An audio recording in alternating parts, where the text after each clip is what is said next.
Baik, sebelum kita menyambung pelajaran kita ulang sedikit terkait dengan pembagian nama-nama Allah yang disebutkan oleh Syekh Mutawalli Sya'rawi. Satu hal yang harus teman-teman pahami bahwa pembagian ini ada pada sifat-sifat Allah. Kita tahu kalau kita belajar sifat 20 itu, sifat 20 itu dibagi menjadi berapa?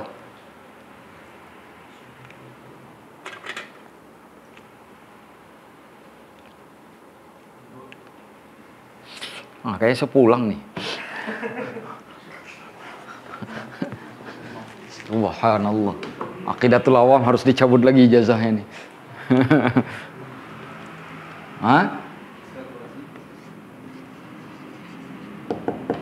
Sifah nafsiyah.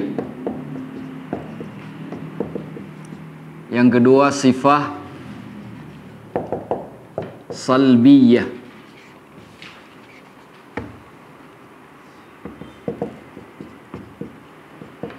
Yang ketiga sifah ma'ani. Yang keempat sifah ma'nawiyah.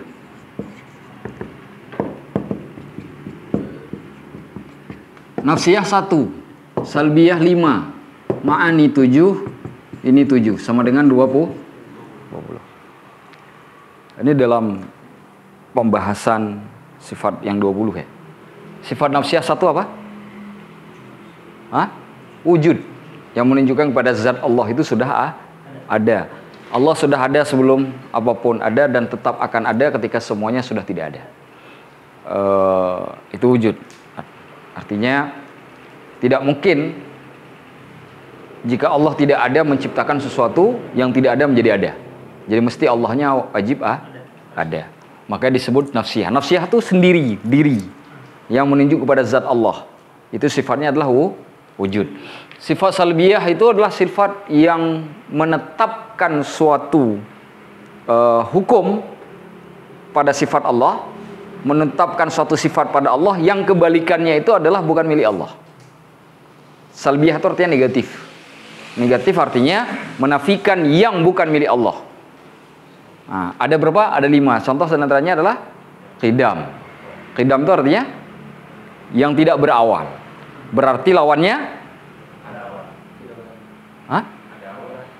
Iya, betul, ada awal. Bahasanya apa? Iya, saya tahu. Tidak berawal, lawannya yang berawal. Malu, lawannya tidak malu. Semua orang juga tahu. Apa bahasanya? Bahasa ini. Qidam lawannya hudud. Qidam lawannya hudud. Hudud itu artinya yang tidak yang baru, yang baharu ya. Yang baharu itu artinya yang memiliki awal. Jadi ketika ditetapkan Allah itu qidam, berarti Allah tidak baharu. Salbiyah itu negatif, menetapkan sifat yang sebaliknya itu bukan milik Allah.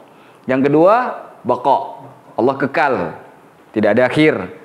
Lawannya fana, binasa. Allah tidak pernah binasa, Allah selamanya kekal. Jadi fana itu menjadi salbiyah. Salbiyah itu kenapa dibuang? Supaya menetapkan yang kebalikannya. Itu namanya sifat salbiyah. Terus ada mukhalafatuhu lil hawadis. Allah berbeda dari makhluk. Kalau yang sama dari makhluk ya jadi makhluk. Mungkin Allah.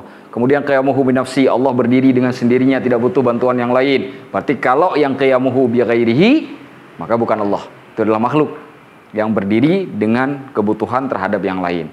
Yang kelima, wahdaniyah, esa. Kalau yang berbilang-bilang, entah berbilang-bilang dari sisi tarkib, susunannya, atau berbilang-bilang dari sisi jumlah, itu milik makhluk. Kita ini, saya Amna Yusra itu sendiri di dunia. Tapi saya tidak esa. Kenapa? Karena saya berbilang-bilang dari sisi susunan tarkib. Mana dalilnya? Saya punya tangan, saya punya kaki, saya punya sedih, saya punya gembira, ya kan? Sifat makhluk. Allah nggak bisa begitu. Maka saya tidak wahdaniyah. Walaupun Amna Yusra yang ini cuma satu-satunya di dunia, tetap saya tidak esa. Saya tidak disebut wahdaniyah. Karena wahdaniyah hanya pada Allah. Karena saya tetap ada hitungan bilangan pada diri saya. Karena terdiri dari unsur-unsur. Ada air, ada api, ada tanah, ya kan? Kita kan ada unsur tanah, ada unsur api kan? Makanya kalau kita kena listrik, kontak. Karena panas ketemu panas, kalor ketemu kalor, energi kalor.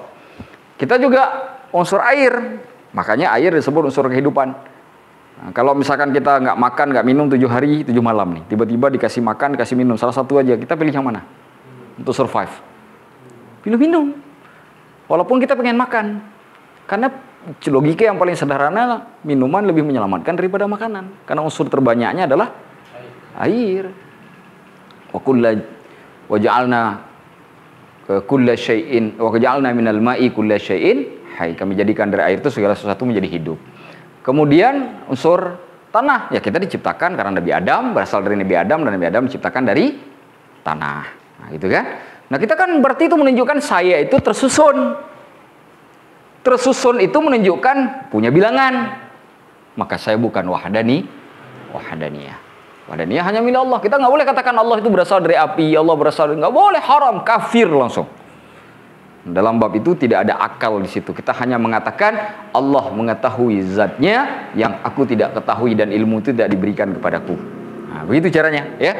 Nah, itu tentang salbiyah. Sifat ma'ani apa? Sifat yang sudah ada dan melekat dengan Allah.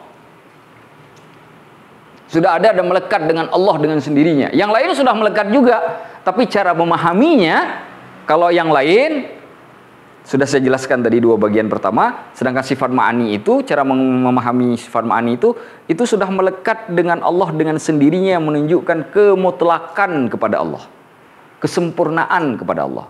Mana? Ada 7. Qudrah, ya. Qudrah itu kekuasaan, iradah, kehendak.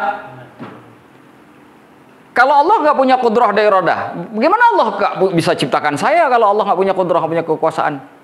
Bagaimana Allah ciptakan saya? Masa saya adalah produk Allah yang tidak sengaja? Enggak, Allah sengaja menciptakan saya karena Allah berirodah, punya kehendak. Kita nggak bisa katakan. Makanya orang yang menangisi nasibnya itu kita menuduh Allah menciptakan dia tidak punya maksud. Maka jangan tangisi nasib. Jangan tangisi hidup. Allah menciptakan kita itu punya maksud. Karena Allah berkehendak menciptakan kita. Orang yang menangisi hidupnya maka sedang menuduh Allah secara tidak langsung bahwa dia adalah produk asal jadi. Produk yang tidak disengaja. Produk yang tidak dikehendaki. Tidak, itu tuduhan keji kepada Allah. Maka dalam bab akidah, orang diharamkan untuk menangisi dirinya. Kenapa? Berkenaan dengan irodahnya Allah. Nah, maka kita udah bahas nih, kalau mau beramal dengan irodah, berakhlak dengan sifat Allah atau dengan nama Allah, salah satunya itu tuh, amalkan tuh. Jangan tangisi. Kalau mau curhat-curhat ke Allah. Karena Allah yang berkehendak. Ya Allah, aku ini kan produkmu. Aku ini kan makhlukmu. Aku yang Engkau yang ciptakan. Engkau menciptakan aku punya maksud. Sedangkan ini berat bagiku, ya Allah. Masalahku terlalu berat. Selesaikan, ya Allah. Karena hanya Engkau yang sanggup. Curhat ke Allah. Jangan kemudian kita menangisi ataupun menghakimi hidup kita sendiri dan nasib kita sendiri. Karena Allah itu punya maksud. Kita itu bukan produk asal jadi. Tahu produk asal jadi?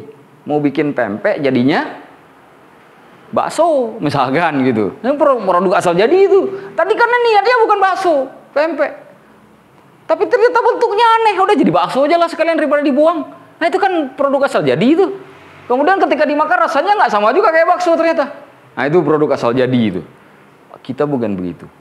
Nah, kemudian ada lagi ilmun. Allah berilmu. Itu sudah ada dengan Allah. Jangan katakan, oh itu baru ada kemudian. Masa sebelumnya Allah bodoh? Enggak, itu sudah ada. Hidup. Jelas orang Allahnya wujud kan ada, mesti hidup. Ya kan? Sama basar kalam. Allah mendengar, Allah melihat, Allah berbicara. Nah itu. Kemudian sifat ma'nawiyah 7 juga. Mengikuti sifat ma'ani. Kalau sifat ma'ani sudah ada pada Allah, dengan sifat ma'ani kita menghukum apa yang ada pada Allah. Kalau Allah mempunyai kekuasaan, maka kita katakan Allah Maha Kuasa. Kekuasaan yang dimiliki Allah itu jadi sifat ma'ani, mengatakan bahwa Allah Maha Kuasa jadi sifat ma'nawiyah. Jadi tidak mungkin ada ma'nawiyah kalau tidak ada ma'ani. Nah, gitu cara pahaminya. Allah punya ilmu. Memilikan ilmunya Allah itu sifat ma'ani. Maka kita katakan dalam makna ma'nawiyah, Allah itu maha berilmu, alim. Paham? Paham? Paham kira-kira? Bisa paham? Nah, ini dalam konteks sifat 20. Nah, sekarang dalam konteks nama Allah, nama Asmaul Husna. Nama Asmaul Husna. Dalam konteks Asmaul Husna, Imam Al-Ghazali membaginya menjadi 6. Dibagi menjadi 6. Sudah. Mana yang pertama? Yang pertama sifat nafsiyah.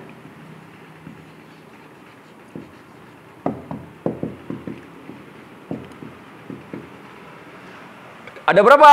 1. Ya. Contohnya Allah wujud. 1 juga sama seperti ini. Karena cuma 1 dia kan, sifat zat Allah itu kan cuma 1 kan. Kalau kita katakan di sini di 2 berarti Allah ada 2 kan? Maka dia mesti 1 karena Allah itu adalah esa. Apa sifat nafsiyah di sini? Wujud. Allah itu ada, maha ada. Disebut maha ada karena Allah itu selamanya ada. Tidak pernah punya awal dan tidak pernah punya akhir, yang berhubungan nanti dengan sifat salbiyah. Yang kedua, sifat ma'ani. Sifat ma'ani. Sifat ma'ani ini mengikuti yang ini.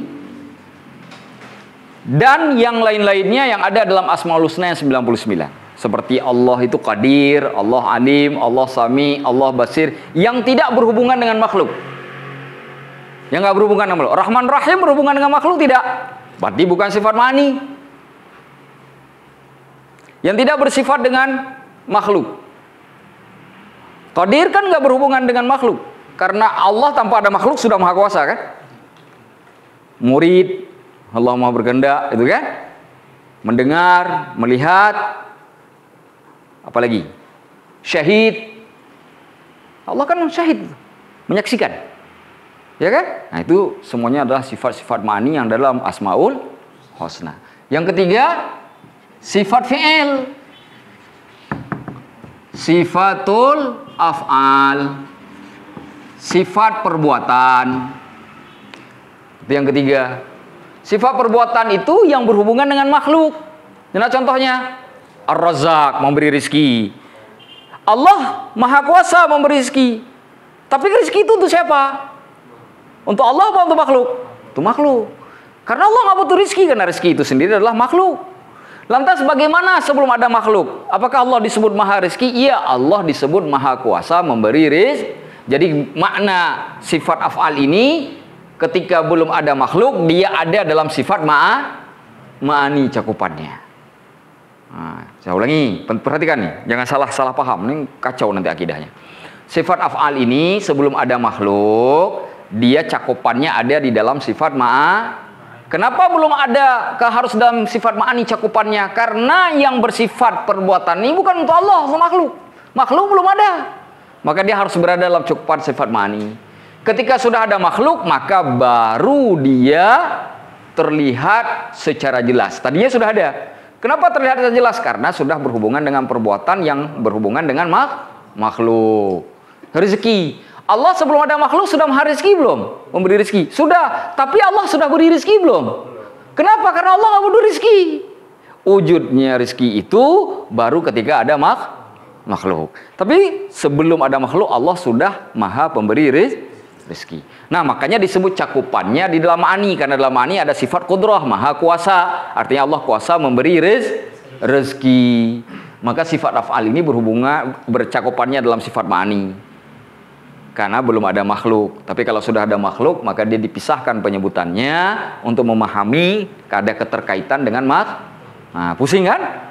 Nah, saya juga belajar lu pusing. Masa kalian nggak pusing? Enak betul kalian nggak tiba-tiba nggak pusing, saya aja yang pusing. Kan harus bagi-bagi pusingnya. Sudah paham dulu? Sudah paham? Sudah. Sifat fi'afsiyah dan sifat ma'ani ini masuk di dalam sifat zat. Sifat zat. Disebut sifat zat artinya sifat yang berhubungan dengan zat Allah, nggak ada hubungan dengan makhluk. Allah wujud, Allah ada hubungan nggak dengan makhluk? Nggak ada, apa urusannya dengan makhluk? Memang kita punya sebab Allah ada? Kan nggak ada. Ada kita yang punya hubungan dengan adanya Allah, bukan adanya Allah ada hubungan dengan kita. Jangan dibalik. Sama seperti siapa? Nietzsche. Tahu Nietzsche?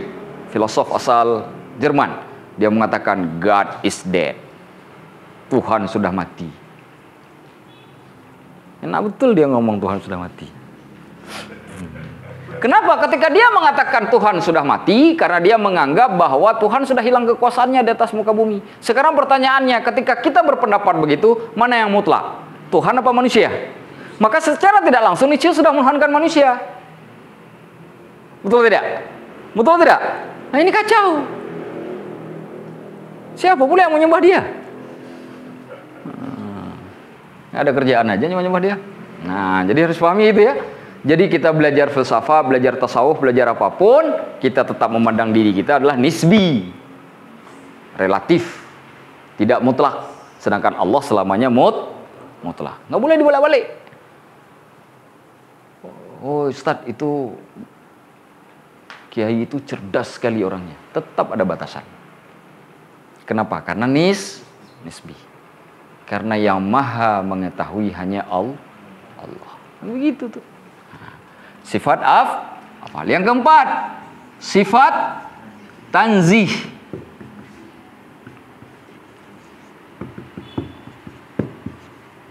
Tanzih ini sifat yang menunjukkan pensucian terhadap zat Allah. Ini juga bagian dari sifat zat. Ini juga bagian sifat zat. Sifat tanzih, suci. Mana contohnya? Al-Quddus, Allah Maha Suci. As-Salam, Allah Maha Damai, Maha Sejahtera, Maha Penyelamat. Pensucian terhadap diri Allah. Sifat tanzih, penyucian. Itu yang keempat. Yang kelima, sifat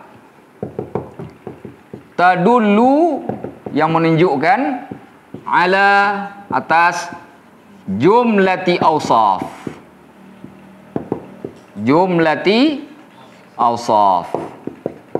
Jumlati awsaf maksudnya jumlah atau bilangan sifat-sifat yang tergabung dalam satu sifat. Disebut dalam satu kata, tapi dalamnya ada cakupan beberapa sifat yang menunjukkan keagungan dan ketinggian Allah. Mana contohnya? Al-Majid. Al-Majid itu kalau diartikan apa? Yang maha mulia. Tapi tahu nggak artinya yang lain? Apa? Yang maha luas. Sama dengan Al-Wasi. Jadi pada Al-Majid ada Al-Karim, ada Al-Wasi. Nah, pada Al-Majid itu. Nggak main-main. Makanya ada ayat dalam Al-Quran kan innallaha wasi'un majid, aliyun majid ya. Hamidun majid.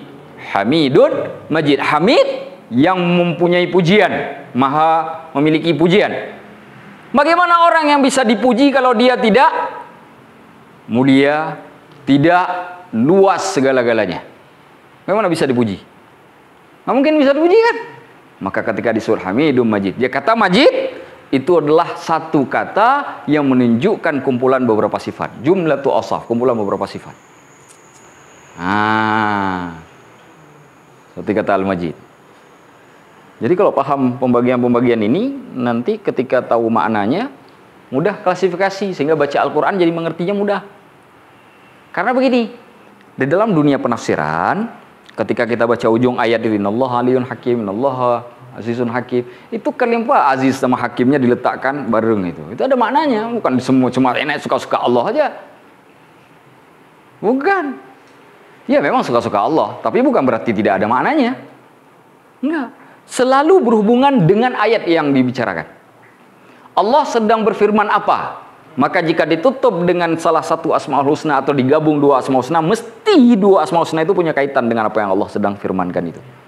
Jadi nggak sembarangan memaknainya. Jadi mengetahui pembagian ini akan memudahkan kita memahami Asmaul Husna ketika kita memahami Al-Quran. Yang terakhir, sifat iqtiranul ismaini wal wasfain.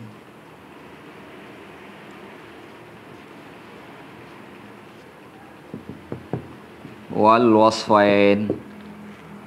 Perbandingan antara dua nama, perbandingan dua nama dan dua sifat.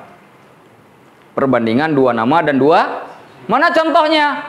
Innallaha ghafurur rahim. Ada ghafur, ada rahim. Ya kan? Kenapa Allah katakan ghafurur rahim? Ustaz, kenapa enggak Allah katakan innallaha ghafurun muqim? Kenapa? Dalam makna ghafur sudah kita bahas perbedaannya dengan al-afu kan? Kata ghafur itu dosa yang tidak dihapus tapi tidak lagi mempunyai konsekuensi terhadap apakah kita jadi penduduk surga atau neraka. Dia masih tidak dihapus, masih ada. Tapi dosa itu tidak lagi punya konsekuensi, artinya dibekukan. Pertanyaannya, bagaimana mungkin sanggup dibekukan, dosanya masih ada kok, tapi dibekukan, tidak dihapus sama sekali. Hanya diampuni kan, bukan dihapus kan? Hanya diampuni, dibekukan. Jika Allah tidak punya sifat kasih sayang, kita tahu dia salah betul sama saya, tapi saya harus memaafkan dia di saat saya tahu dia salah terus sama saya. Itu nggak mungkin bisa dilakukan kalau nggak punya sifat kasih sayang. Makanya Ghafur Rahim itu diletakkannya berdua, itu bukan Afur Rahim. Walaupun nanti ada juga Afur Rahim, tapi lebih banyak penggunaan Ghafur Rahim tuh. Karena afu lebih mudah, karena dihapus dulu. Kesalahannya sudah nggak ada, diangkat dari buku catatan amal, lalu diampuni. Apa susahnya? Nggak ada lagi konsekuensi apapun karena juga nggak ada dosanya seperti tidak pernah dikerjakan. Tapi yang Ghafur masih ada dosanya, tapi dibekukan, tidak lagi punya konsekuensi, sehingga tidak mempengaruhi dia untuk masuk surga. Siapa yang sanggup melakukan itu? Jadi Ghafur itu lebih effortnya lebih kuat, lebih besar, dan itu butuh kasih sayang yang luar biasa. Maka kalimatnya tidak menggunakan yang lain, menggunakan Rahim dan tidak menggunakan Rahman. Kenapa Allah mengatakan innahul ghafurur rahman? Enggak, innahul ghafurur rahim. Karena Rahman di dunia, Rahim di akhirat. Karena konsekuensi ghafur itu bukan untuk dunia, tapi untuk lihat. Perbandingan dua nama dan dua sifat. Azizun Hakim. Kau bayangkan, saya kasih contoh ya untuk menjelaskan Azizun Hakim. Perang Badar. Kaum muslimin menang atau kalah? Menang telak kan? Di perang Uhud. Kalah telak. Nabi sampai luka kan? Di mana Allah Azizun Hakimnya? Di mana aziznya Allah? Allah kan aziz itu maha perkasa. Kaum muslimin, kalau Allah mau dibantu tanpa perlu harus angkat pedang. Begitu orang Quraisy datang ke perang Uhud, ya, gunung Uhud aja dijatuhin ke atas mereka, selesai semuanya. Allah aziz. Ya gak? Tapi alih-alih menghancurkan pasukan Quraisy, malah pasukan muslimin ditakdirkan bahkan diizinkan untuk kalah oleh Allah. Lantas di mana aziznya Allah? Di mana? Maka kalimatnya Azizun Hakim. Hakimnya Allah, Allah itu kan bijak. Ketika kaum muslimin diberikan menang terus, maka dia tidak lagi punya usaha. Orang kalau bahagia terus, dia tidak bisa lagi memahami makna bahagia itu. Maka supaya dia paham makna bahagia, dia harus sedih. Orang yang makin banyak sedih, maka dia akan semakin banyak menghargai makna bahagia. Orang yang selamanya, yang sering miskin, begitu dapat kekayaan, nah itu sangat dihargai. Tapi orang kaya terus, mana ada harga kaya terus? Orang kaya terus gak pernah rugi, gak pernah habis duitnya. Foya-foya dia, nggak pernah miskin. Ya kan? Maka ketika Allah berikan kekalahan pada kaum muslimin, Allah bijak menentukan itu supaya para sahabat tidak hanya mengharap kepada nabinya untuk angkat tangan, tapi harus ada usaha. Bukan hanya ngandelin doa. Aziznya Allah di mana? Perkasanya Allah. Dengan kekalahan sampai nabinya luka begitu tidak membuat Islam mundur. Malah apa yang terjadi? Belakangan malah kota Mekkah yang dulunya pernah mengalahkan orang-orang Madinah di perang Uhud, malah sekarang tunduk kepada Islam melalui penaklukan kota Mekkah pada abad ke-7 Hijriah. Tidakkah itu bukti Allah aziz? Hah? Jadi kalimatnya innallaha azizun hakim, menghubungkan antara dua nama dengan dua sifat. Kalau Allah cuma dikatakan innallaha aziz, harusnya kalah tuh. Orang Quraisy nggak perlu menang-menang, kalah terus. Bawa belur semuanya. Bahkan Abu Sufyan nggak perlu masuk Islam. Mati saja dalam kondisi jahiliyah. Tapi Allah bukan hanya aziz, Allah hakim. Sama ketika kita bicara, Allah kan kasih sayang ya. Tapi kenapa semua orang masuk? Tidak semua orang masuk ke dalam surga, tapi ada yang masuk ke dalam neraka. Lalu mana kasih sayangnya Allah? Yang kemudian dijawab karena Allah punya sifat adil, ya kan? Nah, sifat kasih sayang Allah terikat dengan sifat adil. Itu menghubungkannya itu. Bagaimana kita memahami itu? Iqtiranul ismaini wal wasfain. Harus kemudian dibandingkan antara dua nama. Jadi nggak bisa kita paham satu nama saja. Harus dibandingkan. Untuk menghasilkan makna yang sempurna. Nah, inilah kemudian 6 pembagian sifat pada Asmaul Husna yang disampaikan oleh Syekh Mutawalli Asy-Sya'rawi. Nah, sifat zat ini dia bisa sifat zat, bisa sifat fi'il. Kalau di sini bisa juga sifat zat dan juga sifat fi'il. Nah, sudah, ini sifat fi'il. Nah, sifat af'al itu sifat fi'il. Sifatu fi'lin al-fi'li. Baik, fi'il itu perbuatan. Sudah, ada yang ingin tanyakan dulu sebelum kita lanjutkan. Karena kalau nggak diperjelas ini, nanti melanjutkannya bingung juga ini. Ini ke depan ada lebih berat lagi nih, harus ditulis lagi. Ini termasuk pembahasan yang agak sedikit tinggi. Ada lagi yang mau ditanyakan? Coba perhatikan, pahami. Yang nggak paham ditanya, yang sudah paham jangan usah ditanya lagi. Yang nggak paham sama sekali, yuk belajar terus. Karena orang bertanya itu ada dua kemungkinan. Satu sudah paham semua, satu nggak paham sama sekali. Karena nggak paham sama sekali, nggak tahu apa yang ditanyakan. Karena dua itu kemungkinan. Makanya pengajar itu ketika ada murid nggak bertanya itu was-was. Antara apakah sudah paham betul atau nggak paham sama sekali. Was-was kita. Nah. Ayo, ada? Tanya malu-malu. Yang mana? Oh, yang sifat. Nah, kalau ini yang Asmaul Husna 99. Ini hanya khusus untuk sifat 20 ya. Walaupun nanti sifat 20 ini ada di dalam Asmaul Husna juga, ya. Sifat ma'ani itu adalah sifat yang sudah ada pada Allah melekat dengan sendirinya. Dan tidak ada hubungan dengan makhluk. Itu sifat ma'ani namanya. Sifat ma'ani ini jika tidak ada, Allah akan bisa saja Allah dianggap Allah, tetapi Allah menjadi kurang, tidak lagi sempurna. Kalau wujud kan berarti nggak ada Allah sama sekali kan? Kalau sifat ma'ani Allah mungkin kan ada, tapi Allah menjadi kurang. Seperti pemahaman Mu'tazilah mengatakan bahwa perbuatan manusia itu bukan ciptaan Allah. Kita yang menciptakan perbuatan kita sendiri. Saya mencuri ini, saya yang menciptakan perbuatan mencuri itu. Yang menariknya adalah terkadang orang mencuri itu punya cara yang bersama. Yang di Amerika sama di Indonesia, padahal dua-duanya nggak pernah ketemu. Pertanyaannya bagaimana mungkin sama, orang dia nggak pernah ketemu kok bisa menciptakan sesuatu yang sama? Ya kan? Jadi aneh nggak? Nah, dia sedang mengurangi haknya Allah. Dia sedang mengurangi bagiannya Allah. Dia sedang mengurangi sifatnya Allah. Ahlussunnah mengatakan tidak. Manusia perbuatannya itu juga diciptakan oleh Allah. Kita mencuri itu yang menciptakan perbuatan mencuri itu Allah. Hanya keinginan untuk memilih itu yang ada pada kita, yang disebut kasab. Memilih untuk mencuri atau tidak mencuri.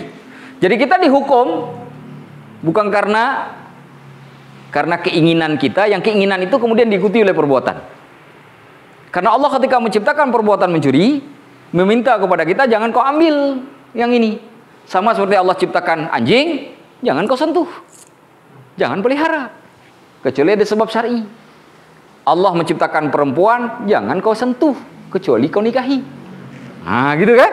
Jadi ada banyak hal yang Allah ciptakan yang tidak bisa langsung kita lakukan. Ya kan? Jangan nanti pula-pula, itu kan makhluk Allah diciptakan untuk kita sama makhluk. Ajar saja, enak betul. Lama-lama kamu jadi Tuhan nanti, ya kan? Nah, itu sifat mani, sesuatu yang sudah melekat kepada Allah. Mana contohnya? Qudrah. Allah Maha Kuasa. Ini belum ada makhluk satupun. Allah cuma satu-satunya nih yang ada. Malaikat belum ada, jin belum ada, manusia belum ada, alam belum ada, waktu belum ada, tempat belum ada, nggak ada apa-apa. Cuma baru ada Allah. Allah Maha Kuasa nggak? Melekat nggak dengan Allah itu? Terus menerus. Nah, itu disebut sifat mani. Yang maknawiyah, kita yang memberi hukum kepada Allah dengan sebab adanya sifat mani. Kita katakan Allah Maha Kuasa karena tadi Allah punya kekuasaan. Allah Maha Kuasa tidak? Lalu kita katakan Allah Maha Kuasa. Dalam bahasa yang lain, Allah punya kekuasaan tidak? Lalu kita katakan Allah Maha Kuasa. Dari mana kita katakan Allah Maha Kuasa? Karena kita mengikuti perkataan Allah sendiri yang mengatakan innallaha ala kulli syai'in qadir, bahwa Allah itu Maha Kuasa atas sesuatu. Allah punya penglihatan. Itu sifat mani. Sifat manawiyah kita katakan Allah itu Maha melihat. Allah punya pendengaran tidak? Nah, sifat manawiyahnya? Itu dia. Udah mulai gitu. Kalau nggak nanya kan nggak paham. Nah, udah paham kan? Bingung-bingung dikit wajar lah, namanya penuntut ilmu kan. Ayo, ada lagi? Nanya. Mengenai ini kan jadi pengertian sifat itu apakah itu adalah suatu istilah yang emang menempel pada yang nama-nama ini, atau mungkin kalau pada makhluk juga kan ada juga sifat gitu ya. Jadi penamaan sifatnya itu gimana gitu kita memahaminya itu? Sifat itu pada Allah tidak dibicarakan kecuali Allah yang menyampaikan ke kita. Sifatnya tauqifi, butuh dalil. Kita nggak bisa mengatakan sembarangan sifat Allah itu kalau nggak ada dalilnya dalam Al-Quran. Contoh, ketika kita katakan Allah itu punya sifat as-samad sebagai tempat bergantungnya makhluk, pertanyaannya bisa nggak kita buktikan dengan dalil? Oh, ada Ustaz di surah Al-Ikhlas ayat kedua, Allahus Samad. Berarti ada dalilnya, kita tetapkan. Tapi kalau saya katakan begini, saya sebut misalkan Allah itu Maha bercahaya. Ada dalilnya nggak? Ada dalilnya tidak? Ada dalil nggak? Pertanyaannya tak ada dalil atau tidak? Ada nggak pernah dengar dalil Allah Maha bercahaya? Allah punya cahaya tapi nggak disebut Allah Maha bercahaya. Kenapa? Kenapa? Karena jika sifat pada Allah itu tidak disampaikan oleh Allah, maka tidak boleh kita sebut. Jadi semua pembahasan pada sifat itu sudah disampaikan oleh Allah. Cara penyampaiannya ada dua. Ada yang secara tersirat, ada yang secara tersurat. Yang tersurat jelas tuh kayak 99 nama itu. Yang tersirat itu yang mana? Kayak mukhalafatuhu lil hawadis, Allah berbeda dengan makhluk. Nggak ada ayatnya yang menyebutkan mukhalafatuhu lil hawadis. Yang ada ayatnya mengatakan laisa kamitslihi syai'un. Allah tidak sama dengan sesuatu pun. Sedangkan mukhalafatuhu berbeda dengan makhluk. Kan kalimatnya beda, tetapi maknanya sama tidak? Nah, itu namanya tersirat. Qiyamuhu binafsih. Allah berdiri dengan sendiri. Ada ayatnya enggak? Ayat yang mengatakan Allah qiyamuhu binafsih tidak, tetapi dipahami dari ayat Al-Quran bahwa Allah tidak butuh kepada yang lain. Kenapa? Karena Allah mengatakan malakum min dunillahi min waliyyin wala nasir. Tidaklah bagi kalian dari seorang wali pun dan juga seorang penolong. Ya kan? Berarti kita nggak bisa berdiri sendiri karena kita butuh kepada wali, kita butuh kepada nasir, kita butuh kepada pelindung, kita butuh kepada wali. Allah butuh tidak? Ya nggak butuh karena Allah sendiri jadi pelindung dan penolong penolong yang lain. Maka Allah tidak lagi butuh. Dari itu kita paham bahwa Allah qiyamuhu binaf, itu namanya tersirat. Sekarang pertanyaannya adalah kalau semua dari sifat-sifat yang kita sebutkan ini yang kita bahas, baik dari sifat 20 maupun dengan 99 Asmaul Husna yang di dalamnya juga mengandung sifat Allah, Maka kita katakan, bisakah kita sebutkan bahwa ini ada dalilnya? Hah? Fitrah? Ada? Berarti penyebutan ini sifatnya tauqi. Apa arti tauqifi? Tauqifi berasal dari kata waqafa yaqifu, berhenti. Berhenti. Disebut waqaf. Ada kalau kita baca Al-Quran tuh, waqaf. Waqaf itu. Dzalikal kitabu la raiba fi. Kenapa berhenti di situ? Karena itu udah waqaf. Misalkan gitu kan? Waqaf. Berhenti. Artinya berhenti tidak dibicarakan kecuali ada dalil. Itu berhenti namanya. Kalau yang dibicarakan walaupun tidak ada dalil secara langsung disebut ijtihadi. Ijtihadi dilakukan ijtihad. Tauqifi lawannya ijtihadi. Tauqifi lawannya ijtihadi. Tauqifi dari tauqif, ijtihadi dari ijtihad. Jadi bab sifat Allah ini sifatnya adalah tauqif. Tapi pada makhluk ijtihadi. Dia itu maha cengeng. Saya gitu kan? Cengeng terus tiap hari nangis kerjaan. Ya, ada dalilnya nggak itu?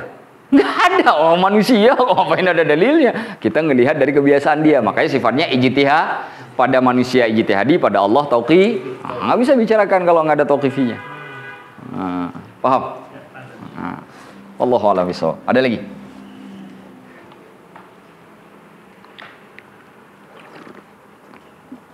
Baik, kita lanjutkan. Buka halaman 116. Oh, nggak panjang nih pembahasannya. Baris paragraf kedua dari bawah. Bismillahirrahmanirrahim. Amma sifatus salbi. Adapun sifat-sifat salbiyah. Itu sifat salbiyah itu kan.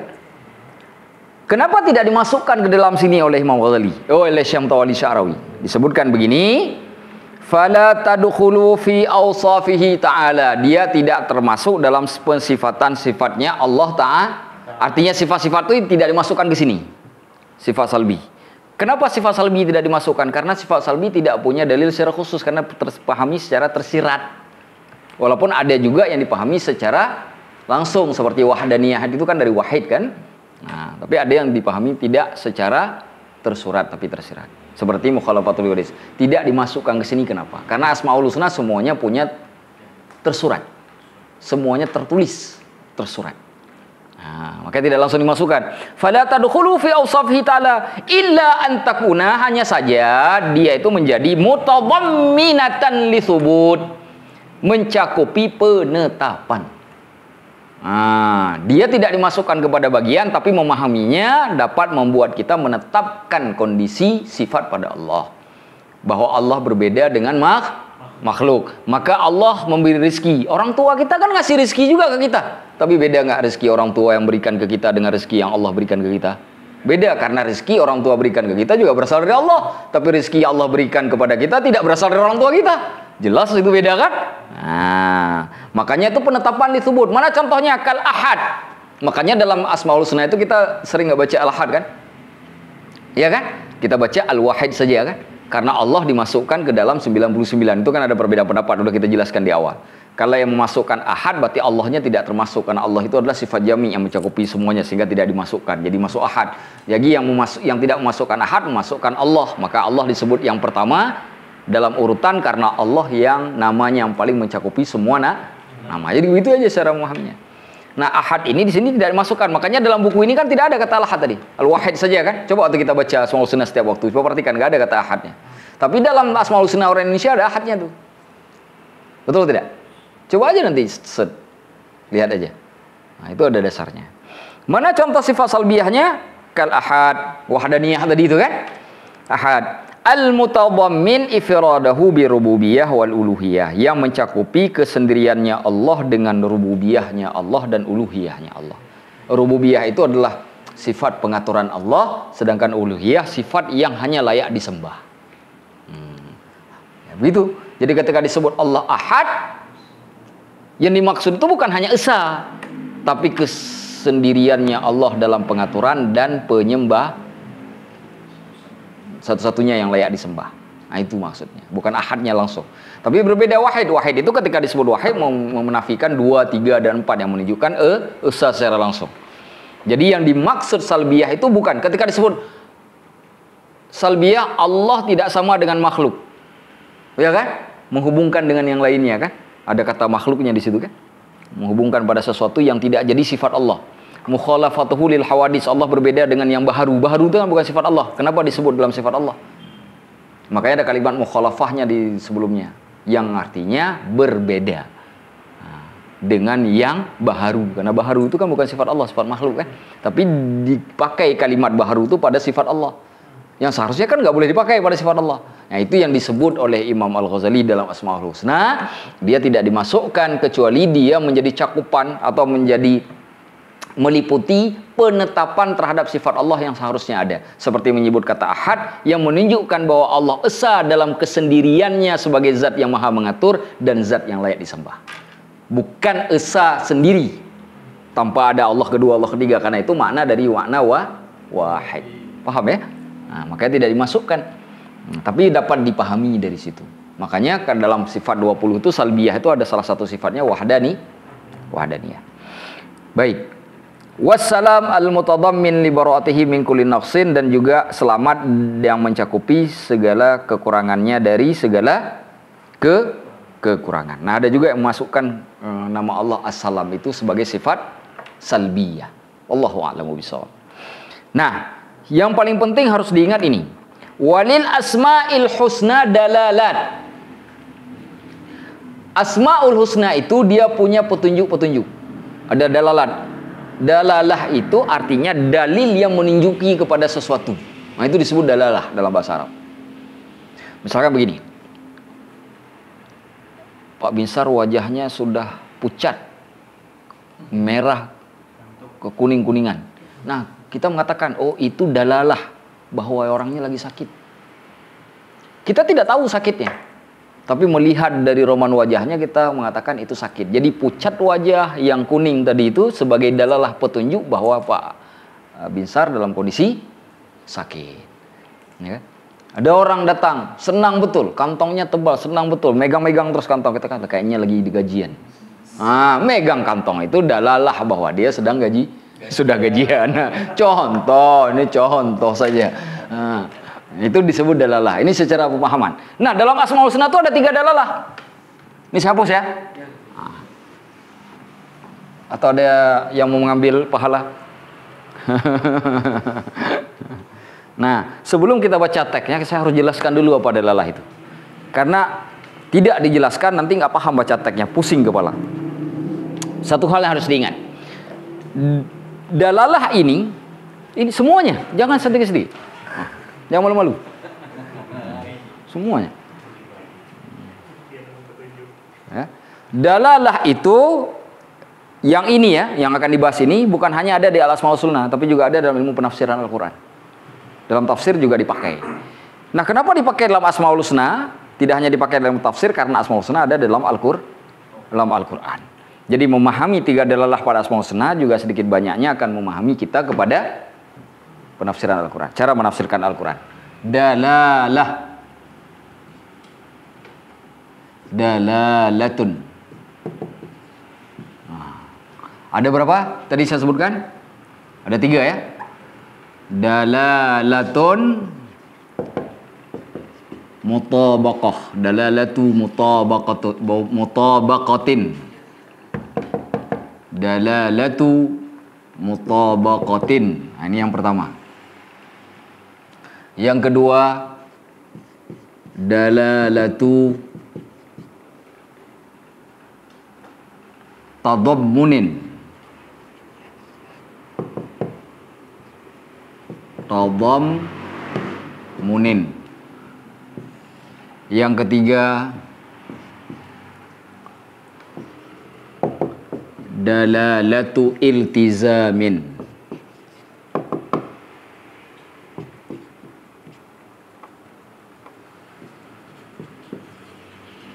Ada 3. Nah, ini harus tahu nih. Nah, kalau nggak tahu ini kita nggak bisa baca nih paragraf selanjutnya.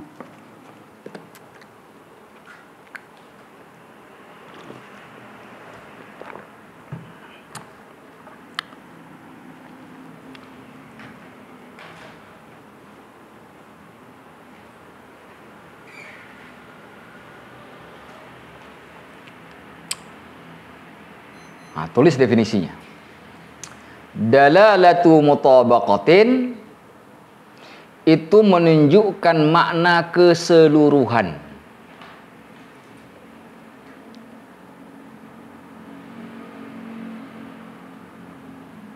Menunjukkan makna keseluruhan. Dalalatu tadammunin menunjukkan pada sebagian maknanya, bukan keseluruhan, pada sebagian maknanya.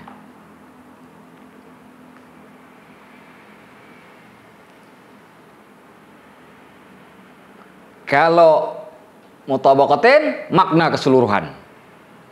Tadammunin makna yang sebagian. Iltizamin makna yang menunjukkan kepada makna yang tidak dikandungnya atau berada di luarnya. Yang berhubungan atau yang menunjukkan kepada makna yang tidak dikandungnya.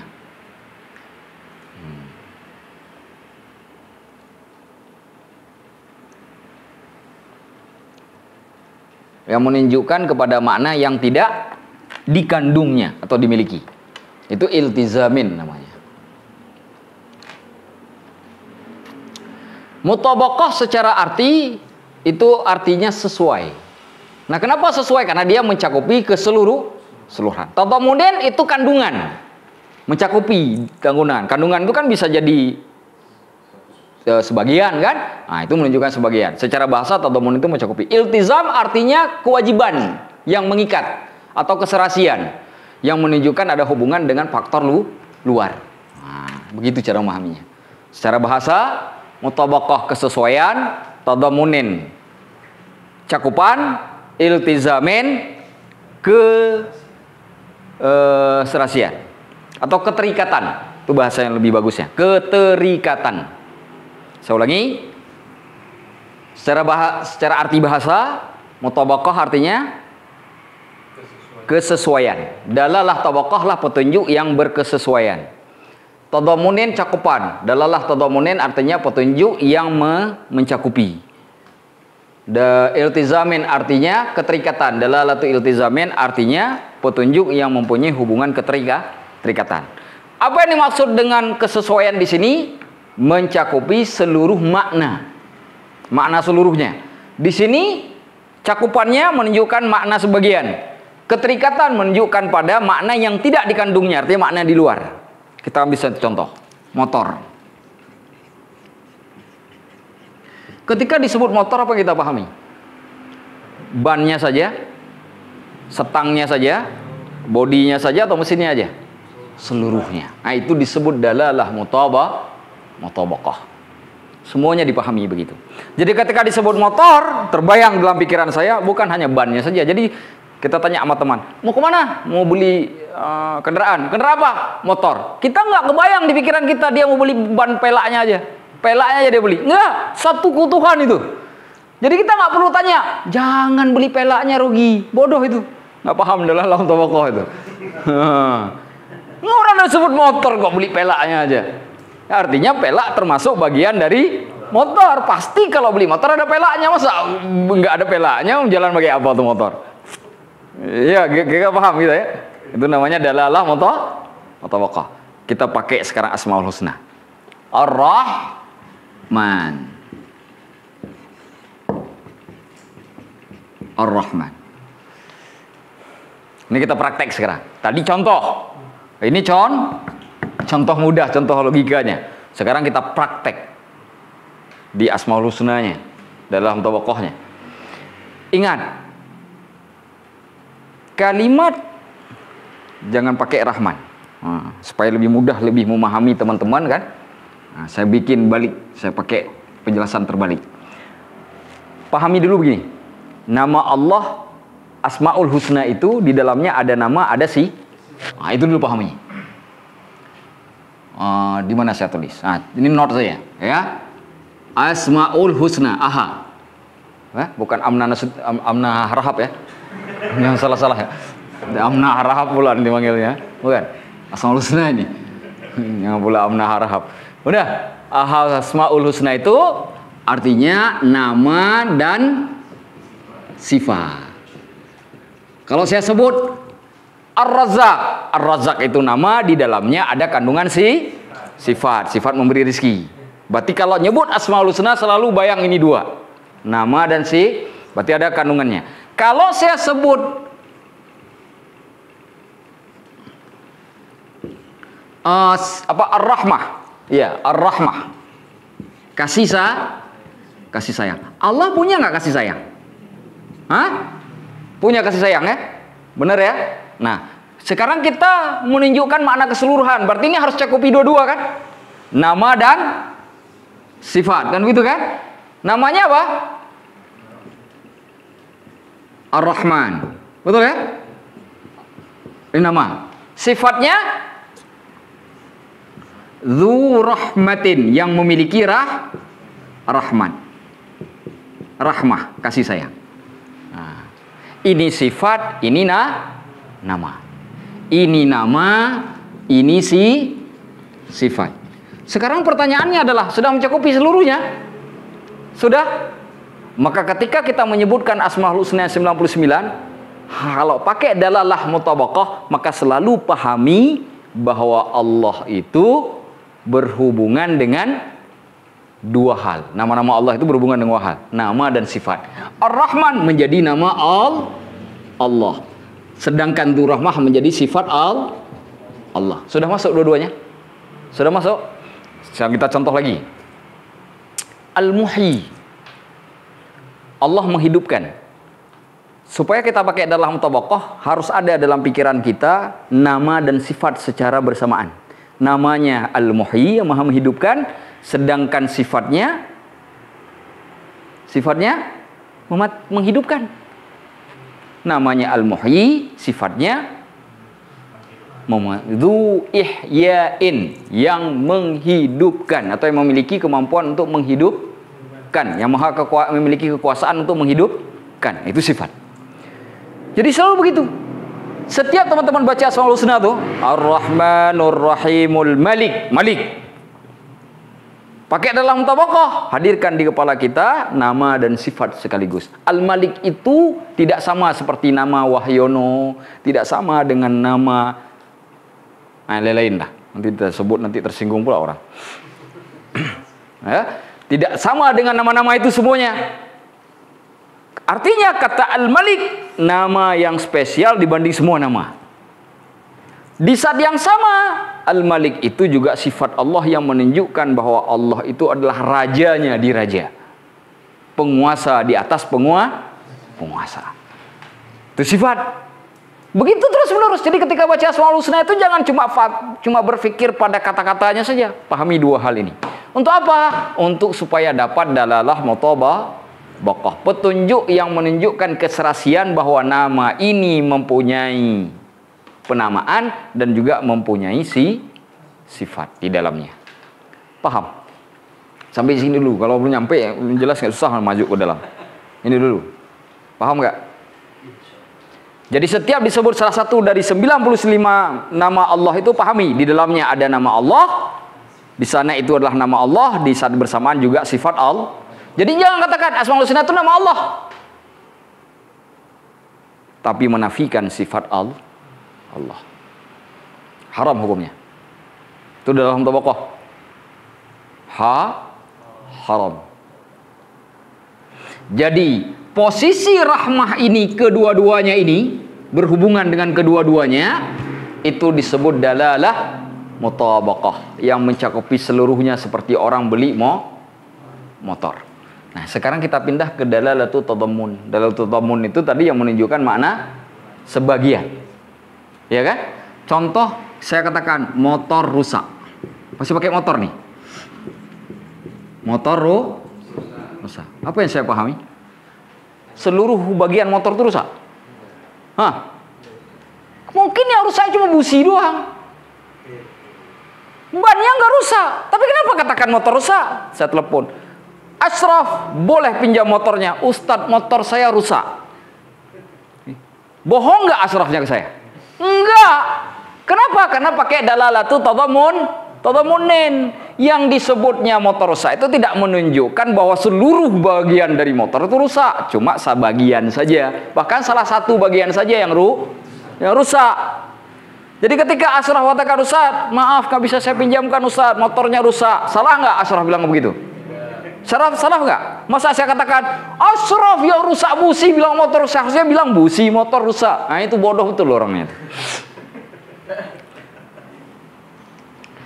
Ketika Ashraf mengatakan motor itu rusak, saya sudah paham bahwa nggak mungkin semua unsur yang ada dalam motor itu rusak. Mesti satu unsur tapi berpengaruh ke yang lainnya, karena tanpa ada satu unsur itu nggak bisa jalan motornya.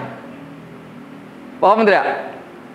Maka rahmah ini ketika berhubungan ke salah satu saja, atau ini tidak ini, maka disebut dalalah tadammunin. Contoh, dalam pembelajaran kan kita ada yang bahas, kita nggak usah bahas makna dulu ya, kita bahas nama dulu. Kenapa nama ini, dari mana akar katanya, segalanya, nggak bahas makna, nggak bahas sifat. Itu disebut pembahasan itu disebut dalalatu tadammun. Boleh nggak dilakukan? Boleh nggak dilakukan? Boleh. Kalau nggak dilakukan gimana kita mau perjelasnya? Jadi kalau berhubungan sekaligus kedua-duanya disebut dalalah mutabaqah. Kalau berhubungan ke salah satu disebut dengan dalalah tadammun. Dua-duanya dibolehkan. Paham ya? Karena berhubungan ke sebagian saja. Karena ada dua unsur tadi kan? Yang dipakai cuma satu unsur. Kita bahas sifat Allah saja. Nah, kita mau bahas sifat Allah dalam Asmaul Husna. Berarti yang dibahas fokusnya ke sifat, bukan ke namanya. Bagaimana disebut apa dalam bahasa Arab, di akar kata apa, dibentuk, nggak dibahas itu. Yang dibahas isinya saja. Kenapa Allah disebut punya kasih sayang? Apa makna kasih sayang itu? Apa buktinya Allah kasih sayang? Bagaimana cara Allah memiliki kasih sayang? Bagaimana kita berakhlak dengan kasih sayang? Itu pembahasan sifat kan? Nah, hubungan ke salah satunya disebut dengan dalalatu tadammunin. Nanti itu kepake dalam ilmu tafsir loh. Contoh manusia. Mutabaqah apa tadammunin? Kalau ayat yang menyebutkan tentang beribadah atau beriman kepada Allah pasti mutabaqah, karena menunjukkan semua unsur itu dari kemanusiaan. Ya kan? Semuanya itu. Tapi bayangkan kalau nanti disuruh naik haji sebut manusia. Nggak mungkin semua manusia suruh naik haji. Pasti muslim saja. Jadi tadammun. Ya kan? Kepakai tidak? Kepakai tidak ilmunya? Kepakai ilmunya. Yang di dalam ilmu ushul fikih disebut dengan umum dan khusus. Nah, harus paham itu. Paham? Paham? Sudah mulai paham? Sudah mulai? Yang ketiga, dalalatu il. Tadi motor rusak, sekarang motor berjalan. Motor juga masih. Apa yang saya pahami dengan motor berjalan? Mustahil motor bisa berjalan, mesti ada orang yang mengendalikannya. Ketika disebut motor berjalan, yang kebayang di pikiran kita mesti ada orang bawa. Orang bawa itu bagian dari motor bukan? Bukan, orang lain itu, unsur motor. Jadi jangan bilang saya mau beli motor sama orang-orang yang bawa aja sekalian. Bodoh itu. Bukan. Kita nggak bisa beli motor sama yang membawanya, sama supir-supirnya sekalian, nggak bisa. Beli motor aja nggak bisa sama yang supir-supirnya. Karena supir itu bukan bagian Tapi ketika kita katakan motor berjalan, supirnya masuk nggak? Masuk. Tapi supir itu makna di luar. Bukan kandungan dari motor. Bagian di luar, bukan bagian motor. Betul tidak? Paham? Itu disebut dalalah iltizam. Mana dalilnya? Menghubungkan sifat rahmah dengan sifat yang lainnya. Misalkan kita hubungkan sifat rahmah dengan sifat Ar-Razzaq. Ar-Razzaq ini kan bukan sifat rahmah kan? Kalimatnya aja beda, tapi ada hubungan nggak? Nah, menghubungkan antara rahmah dengan Ar-Razzaq. Karena Allah memberikan rezeki karena Allah punya kasih sayang. Besarnya kasih sayang Allah, buktiannya adalah dengan cara memberi rezeki. Pemanaan seperti itu disebut dengan dalalah ilti. Kan ketemu tuh maknanya. Paham? Sudah paham? Sudah paham? Pikirin dulu lah. Kalau udah difikirkan, tulis, fikirkan, hayati, pahami, enggak paham tanya. Jangan diam. Ilmu dibawa diam mati.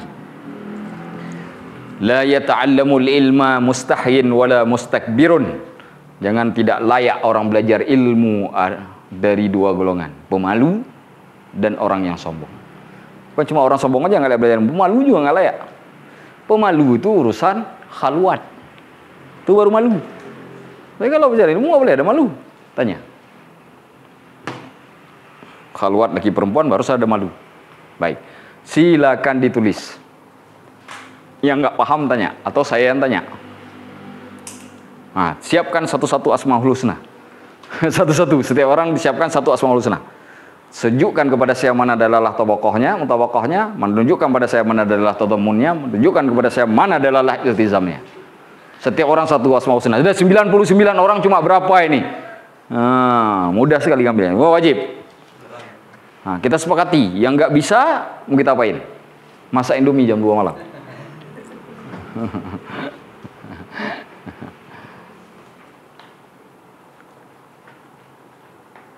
Satu. Saya suka mulai dari kanan, karena yang baik-baik itu mulai dari kanan. Dari kanan saya. Karena yang baik-baik itu mulai Rasulullah, kalau yang baik-baik mulai dari kanan. Makanya kalau masuk masjid kaki kanan, masuk WC kaki kiri, keluar WC kaki kanan, keluar dari masjid kaki kiri. Masing-masing ambil satu. Kalau belum bisa, tanya. Mumpung masih belum tanya, karena kalau udah dimulai nggak ada lagi bab-bab tanya. Yang ada bab ditanya. Sekarang bab bertanya dan bab mempersiapkan. Kalau sudah mulai tidak ada lagi bab bertanya, yang ada bab ditanya. Nah, kan? Ashraf sudah mulai menulis tuh. Wah, mau presentasi tuh kayaknya. Kalau udah nulis begitu, saya suruh ke depan. Biar dilihat di YouTube. Biar ilmu orang bertambah.